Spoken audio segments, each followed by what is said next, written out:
Hello, friends. Welcome back to the Intuitive Life Coach. Here's your host, Angie. Apparently, I can't say my name sometimes, which, if you are a friend of mine, you already know that. Anyways, thank you for your patience with me as of recent. I have a lot going on. And today I was reflecting on that and how to balance everything that is on my plate. And what is interesting is when we are in this desire to create or a goal, oftentimes our goal becomes the block in our life to where we really want to be. So instead of allowing the goal to push us forward and manifest into our life in a natural way, we can get into this striving mindset where we're trying to control it. And I think I was doing really well for a while of just allowing it to flow. And I even was able to get back into the flow for a while, but I found myself probably in the last week or probably a week and a half getting back into that strive mindset that society teaches us, where you have to work hard to achieve something instead of just trusting the universe to guide you. And so I'm taking a step back this evening, which is really funny because I actually recorded an episode this morning before my day started. And when I went back to listen to it, it was so messed up. I sounded like a robot and there was just no way that I could publish that publicly because it was just, I didn't even want to listen to it. And so tonight when I got home from the day, I had my dinner. I stopped and got a salad, and came home and I was eating it. And my first instinct was to turn the TV on while I was sitting there eating, and my remote wouldn't work. And so after trying several times, pulling the batteries out, putting them back in, all that stuff, I realized that maybe this was just an opportunity for me to sit in silence and to enjoy the moment. So I did that, just that. And I had, after I got done eating it, I had a hot chocolate that I was drinking, and I just took time to actually taste it and enjoy it, which a lot of times in life we don't do that. We don't take time to enjoy the moment. So as we are in the season of hustle for Christmas and preparing and gift giving and family time and all that stuff, I want to use this moment as a reminder for myself and all of you that it is okay to not be a part of the societal programming of rushing and completing things in order to succeed. And it is okay to not be a part of what society tells us this season has to be. Because even this morning, I had turned on some Christmas music, which I never listen to Christmas music. I was listening to it this morning, and like the songs were coming on about it being the most wonderful time of the year. And I started thinking about that. Like, why is it this time of year that is the most wonderful time? Why isn't it the summertime, or why isn't it the spring? Like, why is there this pressure that we put on ourselves to make this the most wonderful time of the year when actually it's probably the most stressful time? And so I think because of the societal programming, it's almost like gaslighting ourselves in some way, that we begin to believe that the hustle and the giving and the sacrifice, honestly, probably purchasing gifts for people that you wouldn't normally purchase a gift for, and going places you probably don't normally go during the year, is programmed in us that this is what you do this time of year. And I remember last year, some circumstances happened where some of my family had COVID, and I made the choice to not go to Christmas. And I had missed a couple other holidays last year as well, by choice. I went on trips or I did something else, and I will tell you, it was probably the most relaxing year I had of my entire adult life, where I was choosing myself. And oftentimes choosing yourself feels very selfish because we're not used to doing it. We're not used to allowing ourselves to feel deeply enough within ourselves that we know we need to do that we need to take that moment to slow down. So it's only when the TV doesn't work, like for me tonight, or when we're sick or we're put in these positions where we have to reflect, that we actually stop to do it. And so I want to give you permission, those who are listening, to take the time and to enjoy your own presence. Enjoy your life and try not to be pressured into being a part of the programming the society puts on us this time of year. I know I do understand that there is some probably parts of it that are unavoidable, and you know, I wish that wasn't the case, but even so, that is still part of the programming that we have that is unavoidable because we put that pressure on ourselves. Just like I create my own schedule and then I get stressed out by my own schedule. So when you come into the understanding that you are in charge of your life, you are in charge of your schedule, you have the ability to change it at any moment you desire to, you begin to be aware of how you can manage your life in a healthy, balanced way where you release the pressures that society puts on you to be and perform a certain way, the hard work mentality. So I am giving myself permission and I am giving myself grace and forgiveness for getting back into that energy as it is deeply programmed inside of me, and trusting that even though I may not be hustling, that the universe hears and sees me and wants the best for me, and I will move forward with grace and ease without the need to strive. Because the striving is self-abuse and gaslighting for the feelings that are really going on under the surface. So I just want to give you that. That's my commercial for the episode. And what I really want to talk about tonight or today, whenever you listen to this, is the, coming back into this best time of the year or most wonderful time of the year statement. I was reflecting on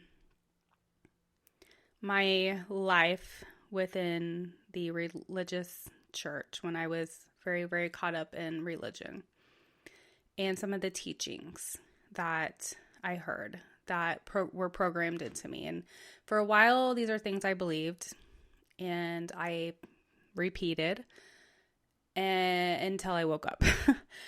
And I don't know if other people have felt the same way. And if you do and you listen to this, I would love if you would share in a comment or write me or something, because I think that we all need to know that we're not alone in this. And one of the teachings I remember when I was in the church was this time of year, all of the anger that came out about wanting to say happy holidays or Xing out the Christ on Christmas and making it Merry Xmas, or forgetting the reason for the season, all that kind of stuff. And the teachings often were in the energy of anger or hate. There was the aspect of being mad behind the teachings, that somebody was stealing or causing people to not say the word Christ when they would talk about Christmas. And it really got me on this thought of what people perceive to be a false teacher and false prophet. And when I think about that in a way of those teachings, I think about the difference between how when you are on a spiritual journey, connecting inward with your spirit, you are on a journey of self-love. And in that self-love, you begin to embody universal love, which is God's love. And in that space, you reflect that love out into the world without judgment, comparison, or needing to control the way other people are or how they think or believe. And so if I were to talk about what a false prophet is or what a false teacher is, it is anything or anyone that speaks against love. Because everything in the universe, this God source energy that we are created of, is created in love. And when we speak against the one thing that we are created out of, love, we are speaking against not just ourselves, but against the exact energy and source, the God, that we are wanting to teach and preach. So some of the pastors I've had in my past and the ones that I've seen a lot online recently. It's just been, it's really actually insane right now. How much hate is being projected into the world against the people that do not believe or agree as they do. And I remember being in this space. I fully admit, there was a time, so there's a man that, okay, actually I know several people like this, but I'll just share this story first.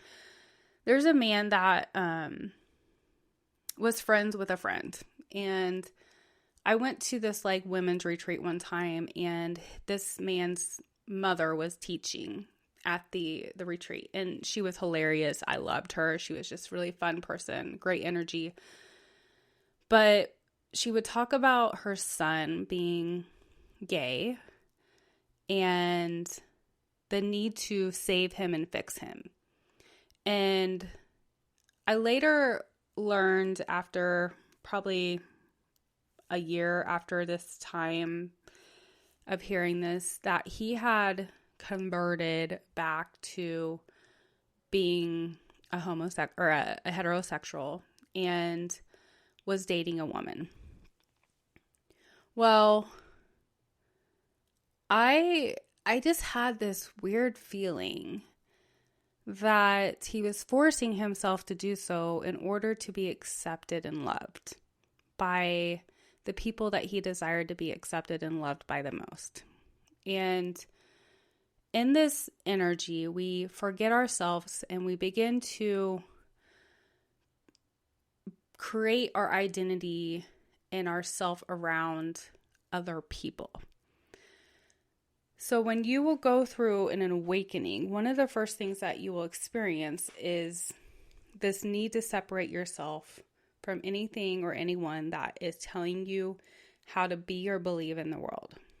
And the more that you study, the more your eyes open, the more you're enlightened to the reality of love and the truth of who this God is that we are made of, the more you realize that being programmed to believe and think and be in the world by another human is not really love.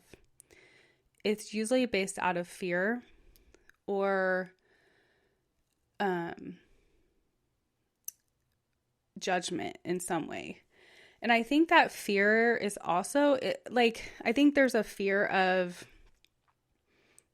this belief that if you have this behavior, then you're not going to go to heaven. I think that's a big part of it. But I also think it stems from a fear of how you're seen as as a person through other people's eyes if you have this in your life, or you know somebody, or you are. And so a lot of people deny their own truth in attempts to be someone for somebody else. I think about another person, or a couple other people in my life that were in a homosexual relationship, 2 women, and how both of them are married to men now. And they seem to be very happy. They both have children. But I think about how they really truly did seem to love each other in the time that they were together. But they were doing it in secret, of course, because they were both Christian, and you're not allowed to be a lesbian when you're a Christian. And I think about their lives now, and the underneath torment that they may have in the attempt to be this person to fit into society based on a belief and a teaching that they believe to be true. And I do hope they're happy. I hope maybe they're actually bisexual, and so they do like both sexes. That's fine. But I just think a lot of people neglect their own peace and their own inner knowing and consciousness, and they're deep in their subconscious, they know who they are. But because they're conscious, the outward part of them has been programmed to believe a certain way, they try to conform themselves to fit into a society standard, which even relates into what I was talking about with like the hustle and bustle about the Christmas spirit, and having to be this person for the people around you. And honestly, this is probably the only time that you do it, this time of year. And I think that we miss a big part of the human experience in life, and learning to connect into our own consciousness and learning who we are as our highest self, because we deny ourselves of our truth. Now, there is a part of ourself that is ego-based, and I do believe that in some way dying to ourselves is a positive thing. But I think that the dying to ourselves is actually deprogramming the false lies and the judgments and the traumas and the aspects and views of what other people have put on us, so that we can reconnect with our authentic self. And if you are attracted to the same sex, then that's who you are, and there should be no shame about it. Be you. This can go with anything in our lives. And, I was reading, I don't remember where I saw this, but I had read something like a week or so ago about how at a funeral, you will hear a lot of people say all these things about this person that passed. Like, they were the nicest person. They would give their shirt off their back. They did anything for anybody. They were always there. They did, like, it was like this, oh my gosh, they were just like a saint kind of a, thing. And I've heard this. And actually, people have said that about me in the past. I don't think they would anymore. But I really loved how somebody pointed out in a comment that nobody took the time to actually ask, were they happy? And did they enjoy their life and what they did for other people? Were they doing it because it brought them joy and made them feel more complete? Or were they doing that out of obligation because they felt like they had to be that person to be accepted and loved in the society they lived in and the culture they were brought up in?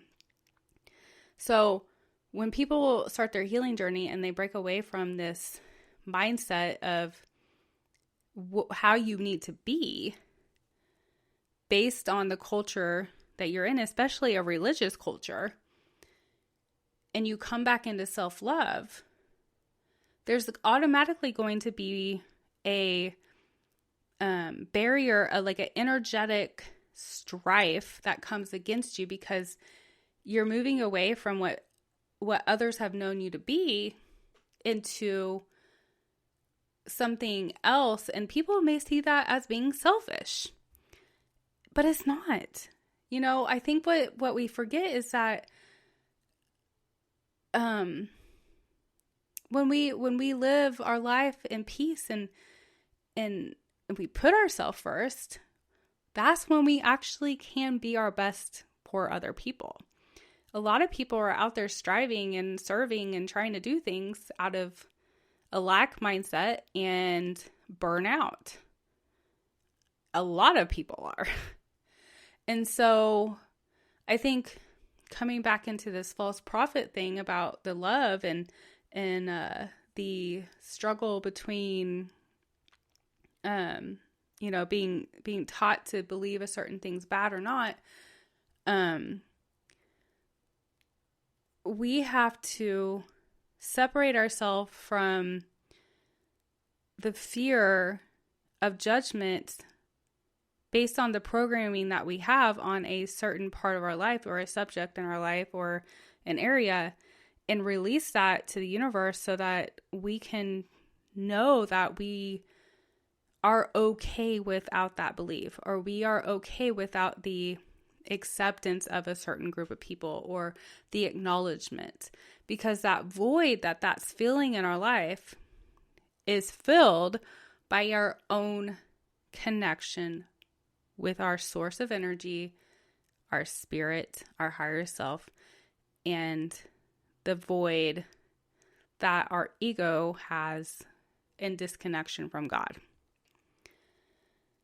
So if you're finding yourself in a place right now where you're in limbo of trying to figure out who you are, but still wanting to keep certain people in your life and please certain people and be a certain person, know that it does take time to release these expectations you have on yourself.